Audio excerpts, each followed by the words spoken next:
Alexander Isak has effectively gone on strike at Newcastle United, a situation that insiders and outsiders alike can no longer sugarcoat. His recent statements and behavior clearly indicate he won't be available for the upcoming Premier League match against Aston Villa on Saturday. The reality is, he refuses to train with the squad, which naturally means he'll miss not only this fixture but potentially many more in the near future, all while still drawing his hefty weekly wage of £140. Notably, until last weekend, the club hadn't penalized him with a fine, but reports suggest this will change if he continues to miss competitive games, starting this weekend. And here's where it gets even more complicated. As long as the transfer window remains open, Isak's current position, essentially a refusal to engage, won't budge. Why? Because his agent, Vlado Lemic, is firmly advising him not to break this standoff. They worry that if Isak returns to the team prematurely, Newcastle will sense a peace treaty has been reached and slow down their pursuit of replacement strikers, which are crucial to facilitating Isak's hoped-for move to Liverpool. This carefully orchestrated show of defiance is a strategic move, but it's already caused some internal disappointment. People around St. James Park have noticed a certain fragility in Isak's conduct, which hasn't gone unnoticed by those close to the club. This disappointment isn't accompanied by anger or resentment, though. In fact, there's a hint of sympathy. One senior club insider remarked, "It didn't have to come to this." Eddie Howe, Newcastle's manager, is widely regarded as a genuinely decent person who, along with his staff and the club's upper management, has been aware of Isak's growing dissatisfaction for over a year. This unhappiness first surfaced after the new sporting director Paul Mitchell reversed the promise made by the previous co-owner, Amanda Staveley, to offer Isak a significant new contract with a pay raise that many felt he deserved. The saga escalated earlier this summer when Isak and his agent formally expressed his desire to leave.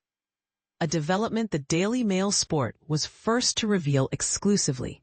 However, the way the situation has unfolded since then, the tension, the bitterness, is widely seen as unnecessary and unfortunate. Everyone involved, from the club's ownership to teammates, is frustrated that things have taken this sour turn after Isak's 3 sensational years with Newcastle.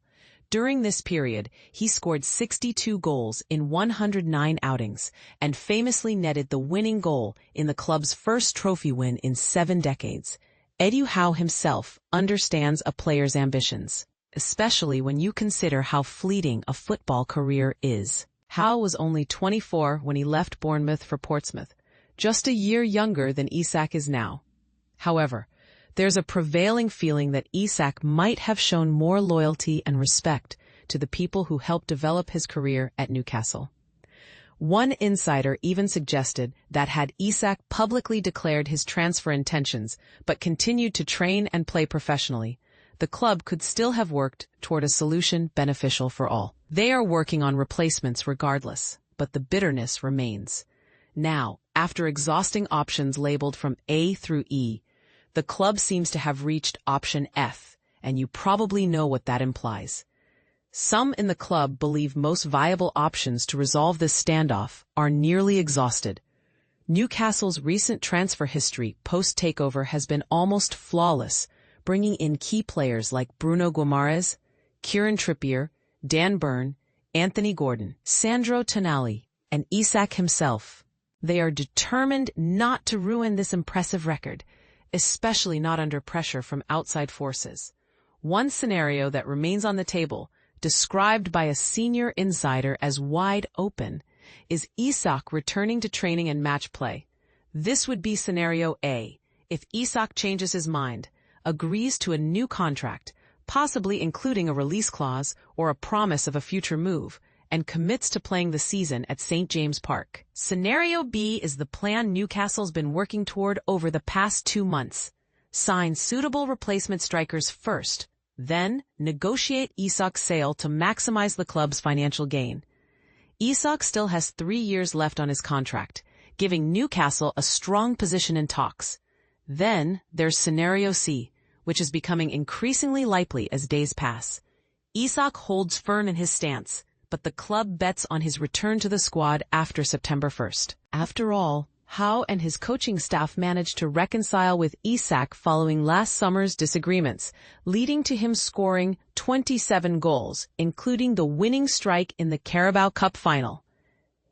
The power of performance and scoring goals can quickly soften even the toughest critics within the fan base.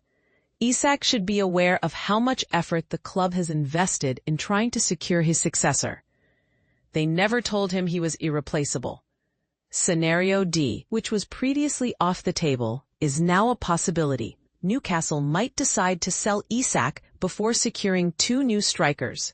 They ideally want at least 1 replacement, and muddle through until January, relying on makeshift center-forward options like Yoane Wissa and Anthony Gordon. Wissa's arrival from Brentford is anticipated soon to bolster these plans. Howe's recent comments acknowledge that all these scenarios are still active. The question of what will most likely happen depends heavily on who you ask. But judging by the current information, there's about a 50-50 chance of the transfer going through.